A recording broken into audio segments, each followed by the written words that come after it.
நேற்று கிறிஸ்மஸ் பண்டிகை நேற்று முந்தானத்தும் பார்த்தீங்கன்னா இந்த கிறிஸ்மஸ் பண்டிகை எங்கெல்லாம் நடக்க இருந்துச்சோ எங்கெல்லாம் குடியில் அமைச்சிருந்தாங்களோ அதெல்லாம் வந்து பார்த்தீங்கன்னா இந்த சங்கிகள் RSS இந்த பாஜக காரணங்களாம் சேர்ந்து அட்டூழியம் பண்ணி அதெல்லாம் உடைச்சு ஒரு வழி பண்ணியிருக்காங்க. மத நல்லிணக்கம்ன்றதுக்கு எதிர்ப்பாக வந்து இவங்கெல்லாம் நடந்திருக்கானுங்க. அவங்க கொண்டாடுற அவங்க பண்டிகையில போயிட்டு இவங்க தலையிட்டு நீ குல்லா வைக்கக்கூடாது, நீ கிறிஸ்மஸ் செடி வைக்கக்கூடாது, நீ கிறிஸ்மஸ் கொண்டாடக்கூடாது, நீங்க குடியில் அமைக்கக்கூடாது சொல்லிட்டு எல்லாத்தையும் போட்டு உடைச்சு ஒரு வழி பண்ணிருக்காங்க. இதுக்கு உலகமே காரி துப்பி இருக்கு. கனடாலேருந்து யூஎஸ்லேருந்து யூகேலேருந்து எல்லாரும் காரி துப்பிருக்காங்க. இந்தியாவில் இருக்க வெளியே போகடான்னு சொல்ற அளவுக்கு வந்து இவனுங்க பண்ணது வந்து அவ்வளோ தூரம் ரிஃப்ளெக்ட் ஆயிருக்கு. இதுதான் இவங்களோட கொள்கை. என்ன கொள்கைனா இங்க வந்து ஒரு மத வெறி கொண்டு வந்து எல்லாத்தையும் வந்து பிரிவினை ஆகணுன்றதுதான் இந்த பிஜேபியோட கொள்கை. அதுக்கு தான் தமிழ்நாட்டில் துடிச்சுக்கிட்டு இருக்காங்க.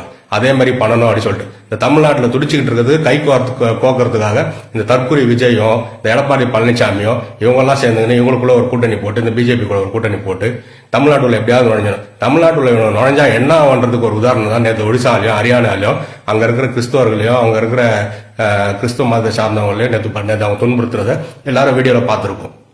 அதனால வந்து தமிழ்நாட்டில் பிஜேபி டைரக்டா ஆட்சிக்கு வரணும் அவசியம் கிடையாது.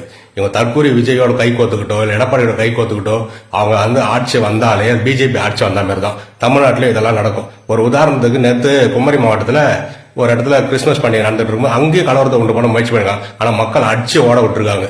அதான் தமிழ்நாடு போராடும், தமிழ்நாடு வெல்லும், திமுக என்றும் நிலைத்து இருக்கும்.